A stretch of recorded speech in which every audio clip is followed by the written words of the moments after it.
വിടാത്ത സാമൂഹ്യ മാധ്യമ പോസ്റ്റുകളുമായി രാഹുൽ ഗാന്ധി തുടർച്ചയായി പോസ്റ്റുകൾ അയച്ചുകൊണ്ടേയിരിക്കുകയാണ് അദ്ദേഹം. തൻ്റെ സാമൂഹ്യ മാധ്യമ പ്ലാറ്റ്ഫോമുകളാണ് അദ്ദേഹം ഉപയോഗിക്കുന്നത്. മാധ്യമങ്ങൾ തൻ്റെ വാർത്തകൾ പുറം ലോകത്തിന് ശരിയായും സത്യസന്ധമായും എത്തിക്കുന്നില്ലെന്നാണ് അദ്ദേഹത്തിൻ്റെ പരാതി. കഴിഞ്ഞ ദിവസം 2 പോസ്റ്റുകളാണ് അദ്ദേഹം ഇട്ടത്. In the name of US trade deal we are seeing treachery with Indian farmers.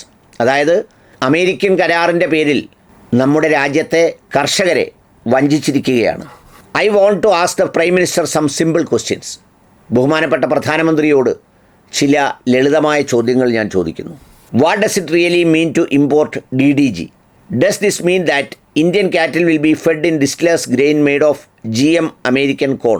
Won't this make our milk products effectively depend on American agriculture industry?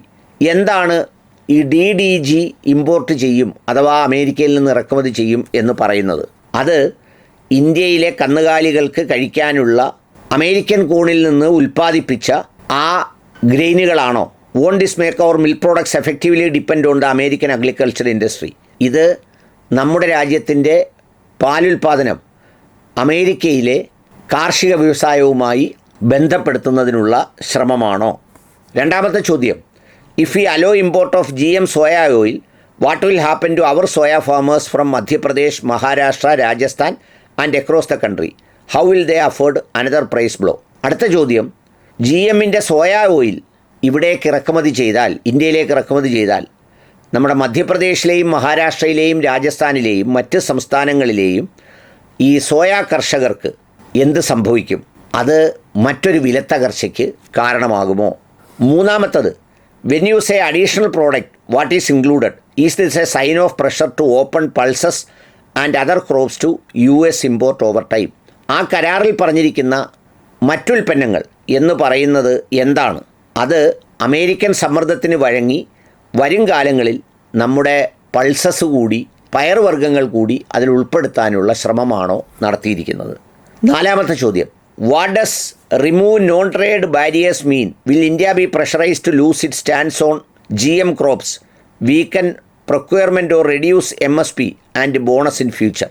വ്യാപാരത്തിന് തടസ്സമാകുന്ന കാര്യങ്ങൾ ഒഴിവാക്കും എന്ന് പറയുമ്പോൾ ഇന്ത്യയുടെ മേൽ സമ്മർദ്ദം ചെലുത്തി GM ഗ്രൂപ്പുകളുടെ മേലുള്ള നമ്മുടെ കടുത്ത നിലപാടിനെ ലൂസാക്കി നമ്മുടെ പ്രൊക്യൂർമെൻറ്റ് സംഭരണത്തെയും അതുപോലെ തന്നെ മിനിമം താങ്ങുവിലയെയും പിന്നെ ബോണസ് മറ്റ് ആനുകൂല്യങ്ങളെയും ഭാവിയിൽ നഷ്ടപ്പെടുത്താനുള്ള ഒരു വഴി തുറന്നിരിക്കുകയാണോ? അഞ്ചാമത്തെ ചോദ്യം, once this door opens, how do we stop it from opening more every year? Will this be prevented or it will slowly put more crops on the table every time to deal?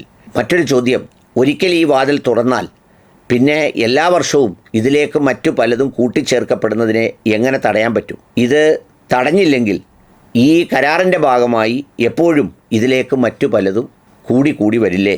Farmers must get this cleanliness. It is not just today's thing, this is also a matter of future. We are allowing another country to make a long time grip on India's agriculture industry. ഇത് ഒരു ദിവസത്തിൻ്റെ മാത്രം പ്രശ്നമല്ല, ഭാവിയുടേതു കൂടിയാണ്. ഇവിടെ നമ്മൾ മറ്റൊരു രാജ്യത്തിന് നമ്മുടെ മേൽ ഒരു ഗ്രിപ്പുണ്ടാക്കുന്നതിന് അവസരമുണ്ടാക്കി കൊടുക്കുന്നതല്ലേ എന്നതാണ് അദ്ദേഹത്തിൻ്റെ കൃത്യമായ ചോദ്യം. ഇതിൽ ക്ലാരിറ്റി വേണം എന്നുള്ളതാണ് പുള്ളിയുടെ ആവശ്യവും. എന്നുവെച്ചാൽ ഈ അമേരിക്കൻ ഇറക്കുമതി കരാർ അത് എല്ലാ അർത്ഥത്തിലും ഇന്ത്യയുടെ വ്യവസായത്തെയും കൃഷിയെയും നശിപ്പിക്കുന്നു എന്ന നിലപാടിലാണ് രാജ്യത്തിൻ്റെ പ്രതിപക്ഷ നേതാവ്. അതുകൊണ്ട് തന്നെ അദ്ദേഹത്തിൻ്റെ ചോദ്യങ്ങൾ രാജ്യത്തെ ജനങ്ങൾ കൂടി അറിയത്തക്ക വിധം അദ്ദേഹത്തിൻ്റെ സാമൂഹ്യ മാധ്യമ പോസ്റ്റുകളിലൂടെ അദ്ദേഹം തന്നെ പ്രചരിപ്പിച്ചുകൊണ്ടേയിരിക്കുന്നു.